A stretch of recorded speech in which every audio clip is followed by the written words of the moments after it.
우리 동네 동전마켓 유튜브 구독자 여러분 반갑습니다.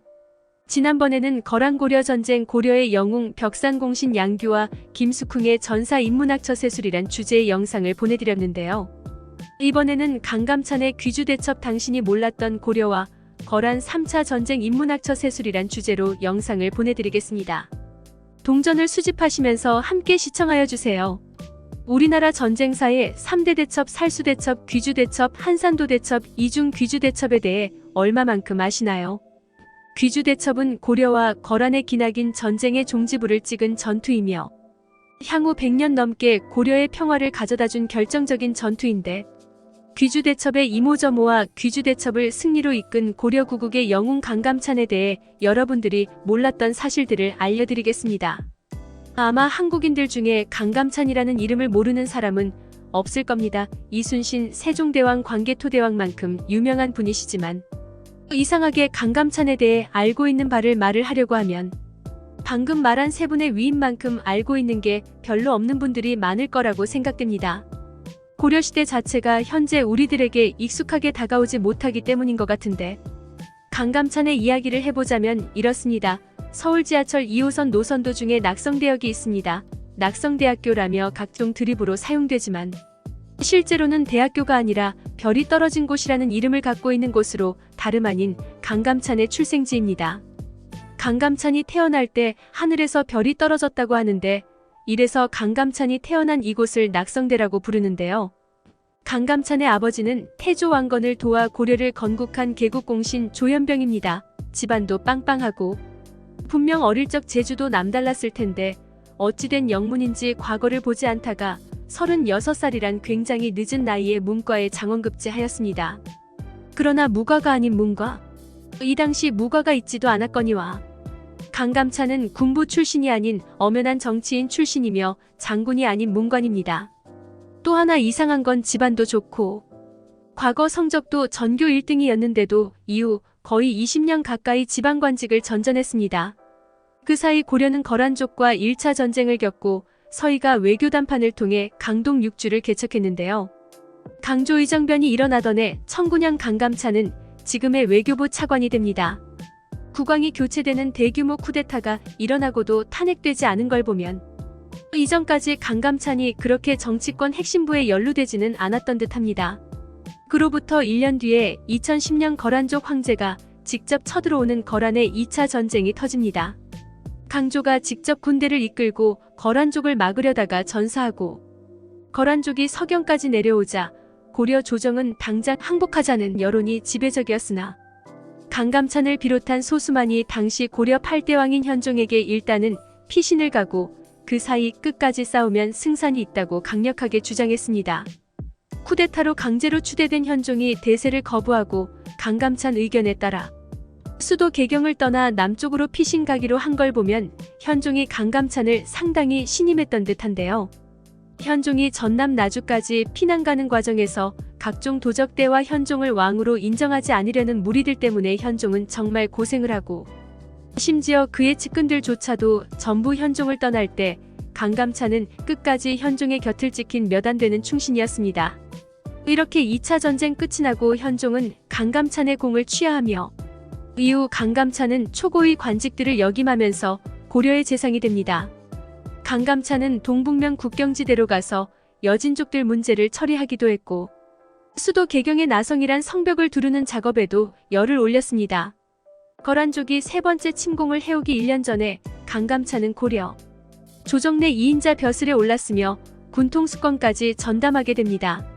이는 현종이 강감찬에게 압도적인 권력을 밀어주었다기보다는 언젠가 찾아올 거란족의 공격에 대비하기 위한 것이었습니다. 강감찬은 동북면으로 가서 여진족 문제를 처리한 것도 수도 개경의 나성이란 성벽 공사 작업을 강화한 것도 다 이런 이유였죠. 거란족이 쳐들어올 거란 걸 어떻게 알았냐 하면 2차 침공 때 고려 국왕이 거란족 황제에게 직접 찾아가 인사를 드리겠다고 하고 거란을 돌려보냈는데 안 갔던 것인데요. 거란족 황제는 2차 때 군사들만 잃었지 얻어간 게 하나도 없었습니다. 그러면 다시 쳐들어올 거란 걸 예상할 수밖에 없었죠. 1. 2차 전쟁은 강조의 정변으로 인해 국내 상황이 어수선할 때 갑자기 침략을 받은 거라 제대로 된 반격을 하기가 힘들었습니다. 거란족 황제의 무리한 진군과 북쪽 국경선에 고려의 맹렬한 저항이 없었으면 진짜 고려가 위험했는데요. 그러나 2차 이후론 상황이 달랐습니다. 현종도 어엿한 카리스마 군주가 되어 고려의 제도 이것저것을 개혁하며 고려의 중앙 집권화 정책을 밀고 나가고 강감찬을 포함한 유능한 인재들의 활약으로 안정이 되어 있었으며 강감찬은 차라리 거란족이 쳐들어와서 이번에야말로 본때를 보여줘야 거란족이 다시는 안 쳐들어오지라고 생각하고 있었습니다. 여기에 거란족의 요나라와 고려 국경 사이에서 작은 국지전들이 계속 일어나고 있었고요. 1018년 12월 거란족의 소배합이 이끄는 거란군 10만 명이 국경을 넘습니다. 현종은 강감찬을 상원수로 2차 거란 전쟁 당시 서경을 지키는 영웅 강민첨을 부원수로 삼습니다. 고려시대에도 군총 지휘관을 문관으로 임명했기 때문에 강감찬이 군부장교가 아님에도 상원수로 임명이 된 거죠. 이렇게 강감찬, 강민첨이 이끄는 고려 군대는 무려 20만이나 되었는데요. 뭔가 우리는 늘 침략을 받으면 소수의 병력으로 다수의 병력을 막기만 했지만 3차 거란 전쟁 때는 우리가 압도적으로 병력이 많았습니다. 고려군은 일단 국경지대로 가서 2차 거란 전쟁 당시 양규가 지켜냈던 그 흥화진에서 매복작전으로 거란군을 격파합니다. 이 전투에서 수공을 했다고 하는데 지금은 사실상 폐기된 주장입니다. 첫 전투에서 기세가 크게 꺾인 소배합은 2차 때와 똑같은 실수를 하는데 강감찬의 부대를 무시하고 그냥 개경까지 곧장 진격하는 것이었습니다. 그렇게 1019년 1월 개경 인근까지 소배합이 도착하는데 이때도 고려 조정 내에선 또 도망가자고 합니다. 그러나 현종은 두 번의 도망은 없다며 개경에서 끝까지 싸우기로 합니다. 소배합의 거란군은 북쪽에서 개경으로 내려오기까지 얼마나 춥고 배고팠겠습니까? 그래도 개경이나 그 인근 도시를 약탈하면 군량 보급을 해결할 수 있다고 믿었으나 현종이 개경 인근의 백성들은 전부 대피시키고 거란족이 먹거나 취할 수 있는 모든 물자를 없애거나 불태워버렸습니다. 그 유명한 청야작전인데요. 심지어 현종은 기병 100기를 보내 거란군을 야습하기도 하는 놀라운 용맹함을 보였습니다. 먹을 게 없고 군량이 없는데 무슨 수로 싸웁니까? 가뜩이나 1월이면 얼어 죽을 날씨인데 사기가 떨어질 대로 떨어지죠. 소배합은 별수 없이 회군 명령을 내립니다. 밑에 국경지대에 있던 강감찬의 고려 주력군은 거란족이 돌아가는 거니까 그냥 보내줘도 되는데 그러면 나중에 또 쳐들어온다고 생각한 강감찬은 전 병력을 강동 6주 중 한 곳이었던 귀주 들판에 진을 치고 기다립니다. 귀주에 고려군이 있다는 정보를 접한 소배합은 거란군을 일부러 고려군의 진영보다 지형이 조금 더 높은 구릉지대에 진을 칩니다.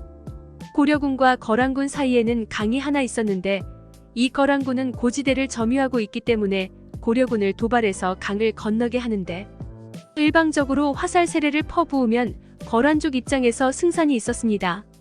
그런데 이 멍청한 소배합은 어디서 보고 들은 건 있어가지고 지금 거란군이 지치고 수적으로도 열세이니 지들이 강을 건너서 강을 등 뒤에서는 배수진을 치기로 합니다. 강을 방어벽으로 삼을 수가 있었는데 이걸 포기한 거예요. 죽을 각오를 하고 싸우면 고려군의 포위를 뚫을 수 있다고 생각했나 봐요. 전형적으로 배수진은 주어들어 잘못 적용한 작전인데요. 강을 건넌 거란군은 고려군과 대치했고 귀주 들판에서 고려 기병대와 거란 기병대가 맞붙습니다. 강감찬이 따로 떼어놓은 작전부대 별동대가 강 건너서 화살로 거란군의 후위까지 공격하며 거란군은 샌드위치가 되었고 뒤에 강까지 있으니까 도망을 갈 수도 없는 상황. 정말 이상한 게 이때 눈을 제대로 뜰 수도 없고 몸을 제대로 가누기도 힘들 정도의 돌풍이 불었답니다. 이게 하필 또 거란군 입장에서 역풍인지라 거란군은 거의 전멸하다시피 합니다. 이렇게 살아서 거란으로 무사히 귀국한 숫자가 1000명이 안 됐다고 합니다. 10만이 와서 1000명도 안 되어 되돌아갑니다. 거란군 스스로도 자기 역사서에 우리가 확실하게 졌다고까지 기록한 이 전투가 바로 귀주대첩입니다. 귀주대첩의 승리로 끝내 3차 거란 전쟁을 기점으로 고려대 거란 전쟁은 종지부가 지어졌고 요나라가 멸망할 때까지 다시는 요나라가 고려를 침공하지 않았습니다. 고려를 침공 못하는 수준이 아니라 요나라 전체 국력이 뒤 흔들리게 될 정도였죠. 고려가 침입한 거란군보다 2배 가까운 병력으로 적군을 맞이했던 것. 한국사의 다른 전쟁과는 다르게 생각보다 위기의 전투가 없었다는 것. 승리의 규모가 엄청났다는 것은 강감찬과 현종을 비롯해 몇몇 유능한 인재들이 전쟁 전부터 미리미리 준비를 했기 때문입니다. 작은 국지전이나 냉랭한 국제 정세를 아무렇지 않은 듯 가볍게 넘기다가 후된통당한 역사가 동서고금에 얼마나 많았습니까? 강감찬의 귀주대첩은 뛰어난 해안으로 국방에서만큼은 긴장을 늦추지 않는 태도와 국제 정세를 완벽하리만큼 파악하고 있던 가장 좋은 사례로 손꼽혀야 하지 않을까 합니다. 참고로 귀주대첩의 강감찬은 무려 70대 나이가 나이인지라 강감찬은 사직을 청했으나 현종은 강감찬이 없으면 안 된다며 지팡이를 하사하고 3일에 한 번 출근하는 혜택을 내렸습니다. 마치 세종과 황희의 사이처럼 말이죠. 강감찬은 그 늙은 나이에도 고려개경의 나성공사를 계속 진행시켰습니다.